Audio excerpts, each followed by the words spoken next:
nós estamos já indo para o final do livro de Apocalipse. O livro de Apocalipse é um livro para ser entendido e não é um mistério, é para nós lermos e entendermos. Ele chama-se revelação. Apocalipse significa revelação. É uma revelação de Jesus Cristo. Na verdade, é uma carta de esperança a uma igreja que estava sendo perseguida.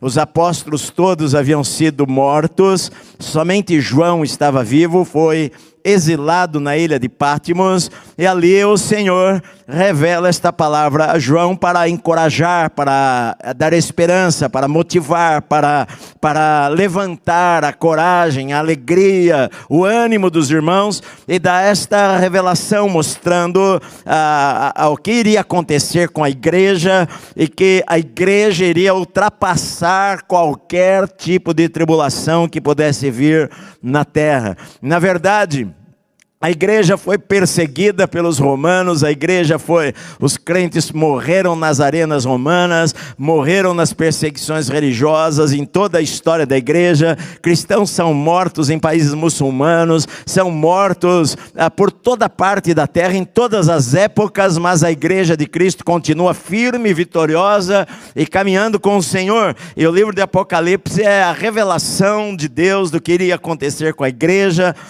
no período da tribulação e tudo isso daí. Eu sei que tem pessoas que estão fazendo perguntas.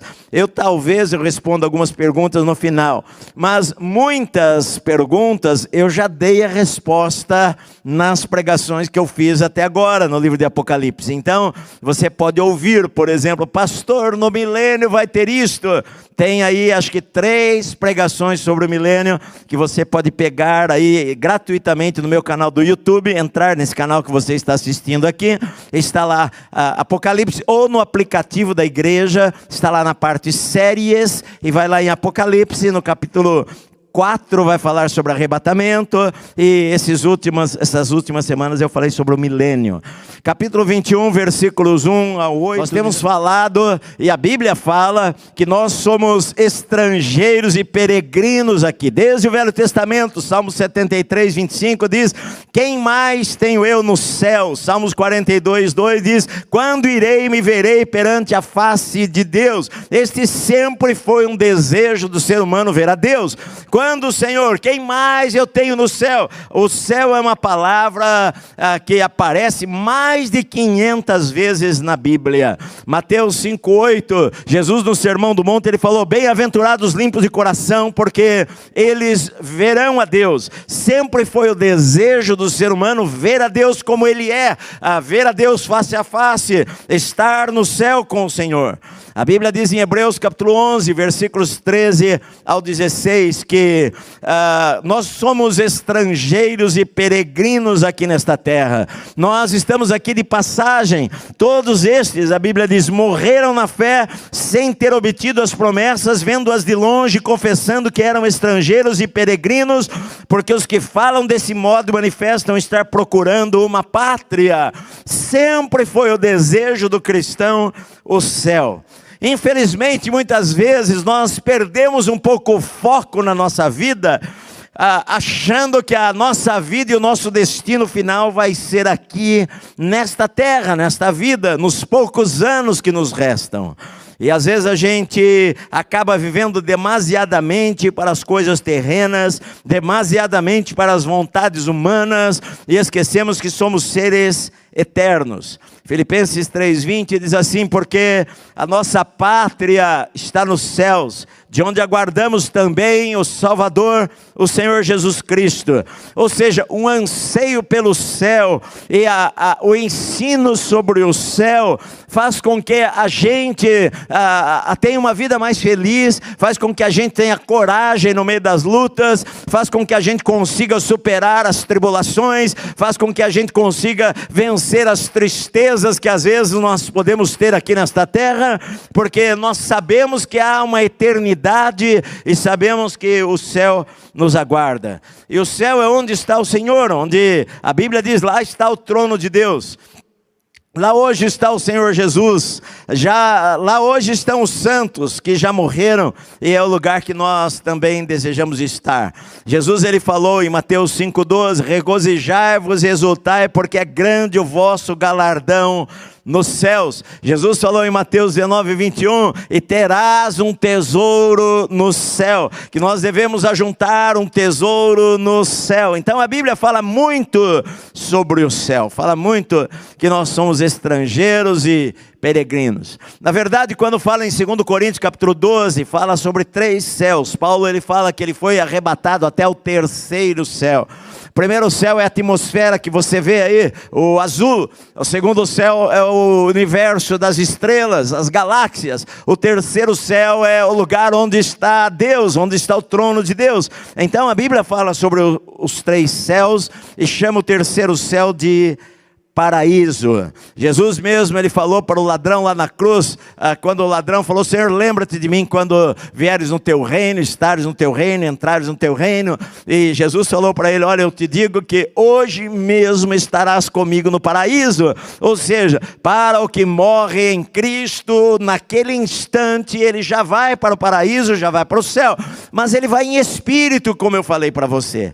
A necessidade da ressurreição é que nós vamos precisar de um corpo físico durante o milênio, durante o tempo que estivermos aqui na terra, durante o milênio. Eu falei para vocês a semana passada e retrasada, porque senão quem viver aqui na terra, que não morreu, passou pelo período da grande tribulação vivo e está no seu corpo, se nós fôssemos apenas, viéssemos em espírito, eles não nos enxergariam, porque os olhos naturais não conseguem enxergar um espírito. Nós precisamos de um corpo, por isso vamos ressuscitar dentre os mortos.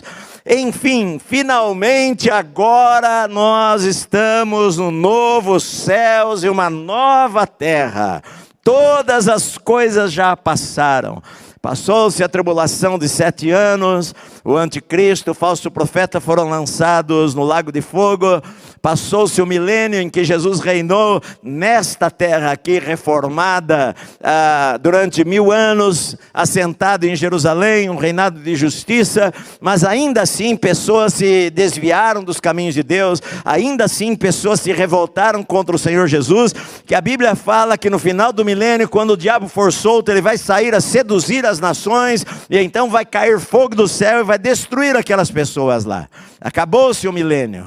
Os ímpios então ressuscitam dentre os mortos no grande juízo de Apocalipse capítulo 20, versículo 11, do juízo do grande trono branco. Todos os que morreram longe do Senhor, desde Caim até a pessoa que morrer no último dia lá do milênio, esta pessoa, ela vai ressuscitar. O mar vai dar os seus mortos, os túmulos vão dar os seus mortos, e eles vão comparecer um a um diante do trono branco, o trono de julgamento, e vão ser julgados segundo as suas obras, e ninguém pelas suas obras será justificado diante de Deus, e eles serão lançados no lago que arde com fogo e enxofre, onde já está o diabo, o falso profeta e o anticristo, e vão estar ali eternamente sendo atormentados, a Bíblia diz. Agora então, João, ele tem uma nova visão, e ele vê um novo céu e uma nova terra. Este céu e esta terra passaram. Pedro, ele fala que será consumido pelo fogo. A Bíblia fala no capítulo 20, versículo 11, que quando ele vê o grande trono branco, ele diz: de cuja presença fugiram a terra e o céu. Durante aquele julgamento, o céu e a terra que nós conhecemos hoje irão desaparecer. Então surgirá um novo céu e uma nova terra, pois o primeiro céu e a primeira terra passaram e o mar já não existe. Isaías capítulo 65, 17, Isaías já havia profetizado isto, e diz lá: pois eis que eu crio novos céus e nova terra. O que Isaías profetizou 700 anos antes de Cristo, João vê agora na sua visão lá do futuro. A palavra novo é algo que nunca havia sido visto antes. Não é mais este céu e esta terra, é um novo céu e uma nova terra. E ele diz aqui que o mar já não existe mais. aqui eu posso ter um entendimento duplo disto que está escrito. Primeiramente, eu posso entender que o mar realmente não vai existir. Você sabe que a terça parte da terra é coberta por água do mar. E aqui está dizendo, não vai haver mais mar nesta nova terra que vai haver. Mas eu ainda não sei se isto é literal, porque evidentemente o mar foi uma criação de Deus, o mar tem seres marinhos belíssimos, enfim, o mar ele é lindo, né? Eu, por exemplo, gosto de ver o mar, enfim, mas aqui está dizendo que não vai haver o mar, mas na verdade pode significar outras coisas também. Porque olha só, como vai ser esta nova terra, este novo céu? Primeira coisa diz aqui que o mar já não existirá mais. O versículo 3 diz que não vai haver mais morte, mais luto, mais pranto e mais dor. No capítulo 22, versículo 3 diz que nunca mais haverá qualquer maldição. No capítulo 21, versículo 25 diz que as suas portas nunca jamais fecharão de dia, porque nela não haverá mais noite. Não haverá mais noite também. Então, neste novo céu e nova terra, segundo está escrito aqui, não haverá mais mar, não haverá mais morte, nem luto, nem pranto, nem dor, nem maldição e nem morte. Não haverá neste novo céu e nesta nova terra. Olha só, agora o mar, queridos, ele pode significar várias coisas, porque eu sou inclinado às vezes a pensar que não está dizendo literalmente, porque na visão dos judeus o mar era uma coisa de dar medo. Por exemplo, em Apocalipse 13:1 diz que a besta ela emergiu do mar. A Bíblia diz em Apocalipse 20:13, deu o mar os seus mortos. Isaías 57:20, mas os perversos são como um mar agitado. Então a Bíblia fala, às vezes usa o mar como algo sombrio, assustador. E nós sabemos também que quando João escreveu o Apocalipse, ele estava numa ilha, que era uma prisão, na ilha de Pátimo, cercado por águas do mar. E na verdade o mar era o que separava João das igrejas da Ásia. O mar estava entre João e as igrejas. Era aquilo que separava João daqueles irmãos que ele amava. Então eu não sei se às vezes também João poderia estar dizendo, olha, naquele lugar não vai haver mais um mar entre nós, não vai haver mais separação. Eu não vi mais isso daí lá naquele lugar. O mar já não existe, ou seja, que não vai haver algo que impeça de eu ver os irmãos. Talvez João estivesse querendo dizer, falar isso daqui. Agora, então a aparência do novo céu e da nova terra, a Bíblia não fala tantas coisas, mas diz que vai haver sim um rio. De qualquer maneira, a Bíblia diz que há um rio da vida, que nós vamos ver no capítulo 22. Agora, a capital desse novo céu, dessa nova terra, é chamada de Nova Jerusalém. Ele diz assim, eu vi também a cidade santa, a Nova Jerusalém, que descia do céu da parte de Deus, ataviada como noiva, adornada para o seu esposo. Olha só, a Bíblia fala de 3 Jerusaléns. A Jerusalém que está aqui até hoje, né? Lá a capital de Israel, que é a Jerusalém que foi do rei Davi e onde Jesus foi crucificado. A Jerusalém do milênio, que é uma Jerusalém que vai ser reformada, onde Jesus vai colocar o seu trono e reinar de Jerusalém no milênio. E a Bíblia fala aqui também que ele viu descendo do céu a Nova Jerusalém, descia do céu. Ele olhou e ele viu descendo do céu esta cidade que seria a capital da terra, a capital dos santos, de onde o Senhor vai estar. Então olha só, essa Nova Jerusalém, quem sabe, a Bíblia diz que como ela descia do céu, pode ser que já no céu já existe. Eu não sei se é neste lugar que Jesus fala que eu vou preparar-vos um lugar, preparar-vos uma morada, mas de qualquer forma, João ele viu esta cidade descendo. Agora, olha só, a Bíblia diz em Hebreus 11, de 8 a 10, olha só o que diz nesses textos aqui de Hebreus 11, diz assim, pela fé Abraão, quando chamado, obedeceu, a fim de ir para um lugar que devia receber por herança, e partiu sem saber aonde ia. Pela fé ele peregrinou na terra da promessa como em terra alheia, habitando em tendas com Isaque e Jacó, herdeiros com ele da mesma promessa. Porque aguardava a cidade que tem fundamentos, da qual Deus é o arquiteto e edificador. A Bíblia diz que Abraão, ele aguardava uma cidade. Depois diz em Hebreus 12, diz assim: mas tendes chegado ao monte Sião, e a cidade do Deus vivo, a Jerusalém celestial. Também diz lá em Hebreus,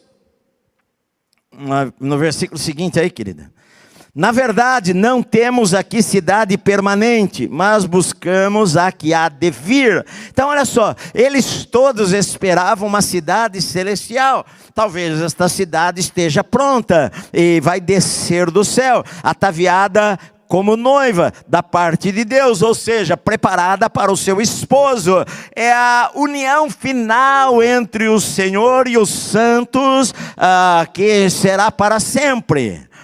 Terceira coisa que diz aqui é que o céu, a alegria do céu é a presença do Senhor. Diz no versículo 3, então eu ouvi uma grande voz, talvez de um anjo, vinda do trono, dizendo: eis aí o tabernáculo de Deus, a morada de Deus com os homens. Deus habitará com eles, eles serão povos de Deus, e Deus mesmo estará com eles. Olha só, a Bíblia diz que o Senhor vai estar ali, a glória de Deus vai estar ali. A Bíblia diz assim, olha, em Apocalipse 21, 22, diz assim: nela não vi santuário, porque o seu santuário é o Senhor Deus Todo-Poderoso e o Cordeiro. Não diz que vai haver um templo nesta cidade, porque a cidade vai ser tão cheia da presença de Deus e da glória de Deus, que fala, é o próprio Deus que é o santuário ali naquele lugar. A Bíblia diz em 1 João 3,2, que ali nós o veremos face a face, assim como ele é. A Bíblia diz, olha, em 1 João 3,2, eu não sei se está aqui ou não, mas diz assim, olha: amados, agora somos filhos de Deus, e ainda não se manifestou o que havemos de ser. Sabemos que quando ele se manifestar, seremos semelhantes a ele, porque haveremos de vê-lo como ele é. Então olha só, no céu nós vamos ver ao Senhor, vamos ver a Deus como Deus é. Eu não sei até que ponto nós vamos ver, porque evidentemente durante toda a eternidade a gente não tem como compreender a Deus, porque Deus é infinito em tudo, em todos os seus atributos. Deus é infinito em bondade, infinito em amor, infinito em sabedoria, infinito em tudo. Então evidentemente que eu acho que é muito difícil nós compreendermos a Deus, sei lá, não totalmente, mas compreendermos a Deus. Eu não sei qual é esta limitação que nós temos de entendermos a Deus. Mas olha só, a Bíblia diz aqui também que haverá algumas mudanças, e só aqui vai haver estas mudanças, que diz no versículo 4, que neste lugar, neste novo céu e nova terra, Deus vai enxugar dos olhos toda lágrima. Não quer dizer, aqui não está dizendo que nós vamos chorar lá no céu, mas que não haverá nada que nos entristeça. Neste lugar não haverá nada que nos entristeça, não haverá nenhum desapontamento, não haverá nenhum motivo de tristeza. Neste lugar não existe mais nenhum motivo de tristeza que nós possamos ter. Diz: Deus enxugará dos olhos toda lágrima. A morte já não existirá mais. Olha, só que a morte já não existirá mais. No milênio, pessoas vão morrer no milênio.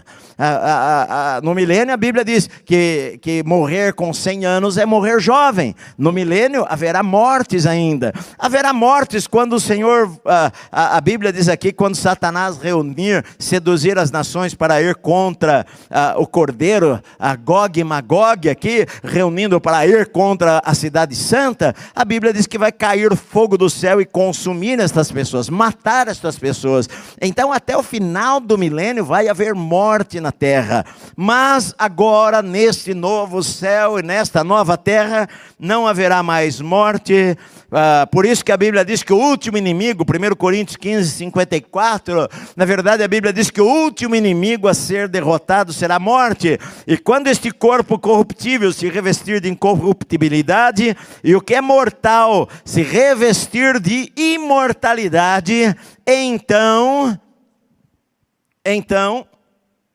se cumprirá a palavra que está escrita: tragada foi a morte pela vitória. Então olha só, não haverá mais morte. Ele diz aqui, não haverá mais luto, não haverá mais choro, mais pranto, não haverá mais dor, porque as primeiras coisas se passaram. Tudo aquilo que nós vivemos nesta terra, tudo aquilo que nós experimentamos nesta terra, se passou, não vai existir mais. Pastor, eu vou conhecer as pessoas? Claro, eu vou conhecer as pessoas. A gente entende que vai conhecer as pessoas. Jesus mesmo, ele falou que Abraão, nós vamos nos assentar à mesa com Abraão, nós vamos reconhecer as pessoas. Quando Jesus estava lá no monte da transfiguração, Moisés e Elias apareceram lá, ou seja, as pessoas vão se conhecer. Eu acredito que nós não vamos mais, não vai haver mais tristeza, nós não vamos nos lembrar das tristezas desta vida, ou de o fulano de tal foi para o inferno, coisa assim, mas nós vamos conhecer as pessoas. Não, segundo a Bíblia, não vai haver mais casamento. O nosso relacionamento com as pessoas será de um amor de irmão, um amor diferente do amor de marido e mulher. Mas a Bíblia diz assim, olha, versículo 5, aquele que está sentado no trono falou, agora Deus está falando, e disse assim: eis que faço novas todas as coisas, tudo que existe a partir de agora é novo. E acrescentou, escreve aí. Eu acho que João, ele ficou tão impactado com a visão, querido. Você imagina só, você de repente, você está no meio de uma perseguição, os seus irmãos estão sendo mortos pelo imperador romano, crentes estão sendo, os seus corpos queimados, crentes estão sendo jogados aos leões, às feras, os apóstolos, alguns foram decapitados, outros apedrejados, outros mortos à espada. João está sozinho na ilha de Patmos, está lá numa prisão onde ele tem esta visão, e agora o seu coração está cheio de esperança, porque ele viu tudo o que vai acontecer, e agora ele vê um novo céu vindo, ele vê uma nova terra, ele vê uma nova Jerusalém, ele ouve a voz de Deus. Eu acho que ele fica tão empolgado, que o Senhor fala para ele, escreve aí, meu filho, escreve, porque estas palavras são fiéis e verdadeiras. Ou seja, escreve porque vão se cumprir, tudo aquilo que está escrito vai se cumprir. Ele diz assim, tudo está feito. É como Jesus falou na cruz, está feito, está consumado, acabou, está tudo feito, tudo que era para se fazer está feito, agora há uma nova morada. Ele diz aqui, eu sou o alfa, a primeira letra e a última letra, o alfa e o ômega, eu sou o princípio e o fim de todas as coisas. Deus, ele está aqui dizendo para João, é uma palavra de vitória, meu amado, é uma palavra de esperança. Você às vezes nesta vida nós passamos por tribulações, nós passamos por lutas, nós passamos por choros, nós passamos por dores, nós sofremos algumas coisas, nós somos injuriados, somos perseguidos, somos maltratados, enfim, às vezes as pessoas passam tantas coisas. Você perdeu entes queridos, gente amada na pandemia que morreu, você não imaginava, estava vivo assim, de repente a doença veio e levou aquela pessoa. Quando a gente ouve que há um céu nos aguardando, meu amado, isso traz esperança para o nosso coração, isso traz conforto para a nossa vida, que nós não precisamos chorar e ficarmos desesperados como os outros que não têm esperança, porque nós temos esperança em Deus. Nós sabemos que a vida aqui nesta terra é passageira, nós somos apenas forasteiros, nós somos apenas peregrinos, nós estamos para olhando para uma cidade que tem fundamento, cujo arquiteto é o Senhor. A Bíblia diz que desde Abraão esperava isto, e nós esperamos isto também. A quinta parte aqui, os moradores do novo céu e da nova terra. Primeiro, quem tem sede, ele diz, E eu, o Senhor fala, a quem tem sede darei de graça da fonte da água da vida. A quem tem sede. O céu é um lugar de gente que teve sede aqui nesta vida, sede de Deus, sede das coisas de Deus, sede de conhecer o Senhor, sede de andar com o Senhor, uma sede interior por mais da presença de Deus, como o salmista fala, Senhor, assim como a corça suspira pelas correntes das águas, assim o meu coração, assim a minha alma, assim eu anseio por Ti. Jesus, Ele falou, quem tem sede, vem a mim e beba. Jesus falou para a mulher samaritana, você está bebendo de uma água que você sempre precisa dela, mas aquele que vem a mim, eu darei uma água que ele vai beber e nunca mais vai ter sede alguma. Esta sede que só Deus sacia, aquele que tem esta sede de Deus e que só Deus sacia, diz, quem tem sede venha, quem tem sede, eu darei da fonte da água da vida que jorra para a vida eterna. Então quem é que vai entrar neste lugar? Este lugar são para os crentes, são para os santos, são para aqueles que têm sede de Deus, para o vencedor. Ele diz assim, o vencedor herdará estas coisas, e eu lhe serei Deus, e ele me será filho. Vencedor, aquele que passou pelas tribulações, aquele que passou pelas perseguições, aquele que atravessou as lágrimas e continuou firme, em pé, e chegou do outro lado. Sabe, queridos, a Bíblia diz que neste mundo nós vamos ter aflições, mas tem de bom ânimo. Jesus falou, eu venci o mundo. Você pode andar com Deus pela fé, você pode ver uma vida abençoada e ser feliz nesta terra. Sim, você pode viver e ser feliz, porque há dentro de você uma água que transborda de alegria do Senhor na sua vida. Mas a Bíblia diz aqui, o céu é para os vencedores. O Senhor falou assim, olha, aquele que perseverar até o fim, este será salvo. Então, nós somos vencedores. Estas são as pessoas que vão estar no céu e vão herdar todas estas coisas. E o Senhor diz, eu serei o seu Deus e ele será o meu filho. E para terminar esta palavra aqui, João ele também faz uma advertência, porque agora os ímpios não estão mais, todos já estão mortos, todos já estão no lago de fogo, nesta visão. Mas ele lembra, ele faz uma advertência aqui, e ele lembra assim, olha, quanto porém aos covardes, ele fala, quem não vai estar lá? Quem não vai entrar lá? Quanto aos covardes, quem são os covardes? Os covardes são as pessoas que negam a Cristo por qualquer coisa, que não têm coragem de falar do Senhor, que não têm coragem de viver para Deus, que não têm coragem de confessar que Jesus Cristo é o Senhor da sua vida. Aos covardes, aos incrédulos, aos abomináveis ou perversos, aos perversos, aos assassinos, aos impuros, aos feiticeiros, aos idólatras e a todos os mentirosos, a parte que lhes cabe será no lago que arde com fogo e enxofre, a saber, a segunda morte. João ele termina esta parte falando do novo céu, da nova terra, fazendo uma advertência, falando, olha, na verdade este é o lugar maravilhoso. Eu vi um novo céu, uma nova terra que descia, a cidade santa que descia, vinda da parte de Deus, e Deus vai estar ali é o tabernáculo de Deus, ali é a morada de Deus,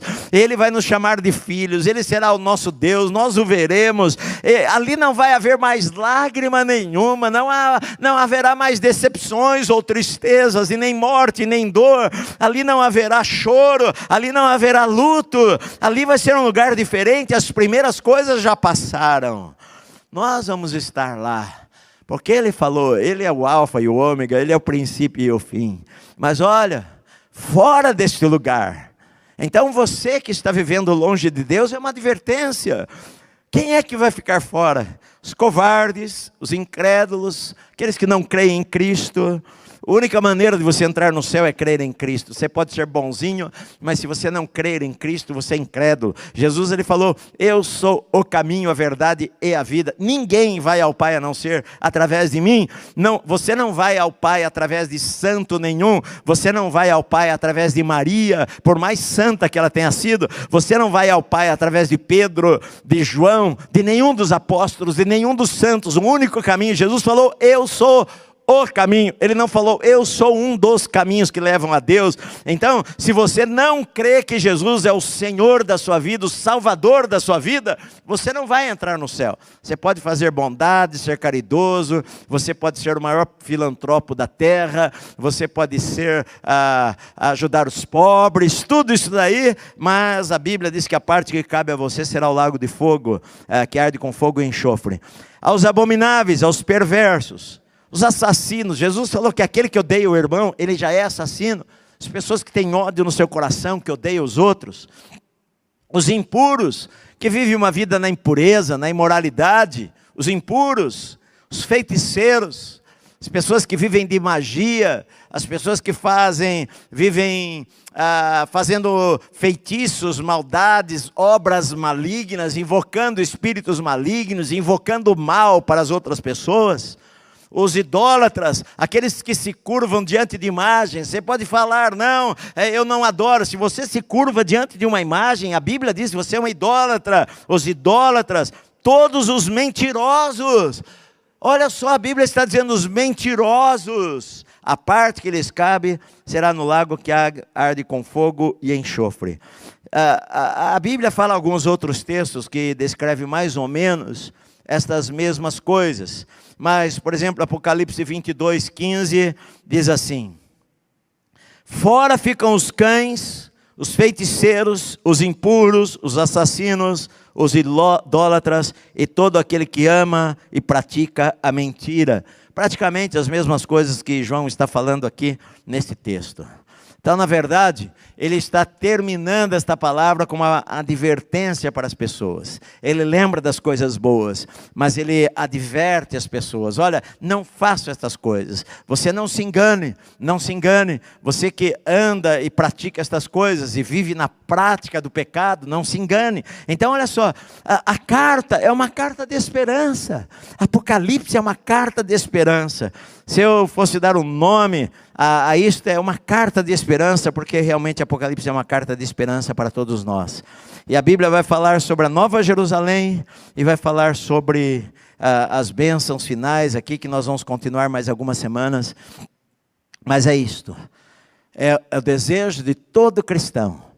Só que então não vai haver mais lágrima e nem choro, e nós vamos estar ali com o Senhor para sempre, em um novo céu, em uma nova terra, e somente os crentes que amam a Deus vão estar aqui. Aqui já não há mais ímpio nenhum, aqui já não há mais possibilidade de pecado, aqui não vai haver mais o diabo, aqui não vai haver mais tentações, aqui não vai haver mais nenhuma obra do mal, aqui somente nós vamos estar ali num corpo glorificado que não peca mais, num corpo glorificado que não tem mais esta inclinação para o pecado ou para as coisas da carne, mas tem uma inclinação para Deus e para as coisas do Espírito. Tá bom? É este lugar que nós queremos ir, e é o meu desejo ensinar a Bíblia para que você tenha sede de ir para este lugar e ir para o céu se encontrar com Deus.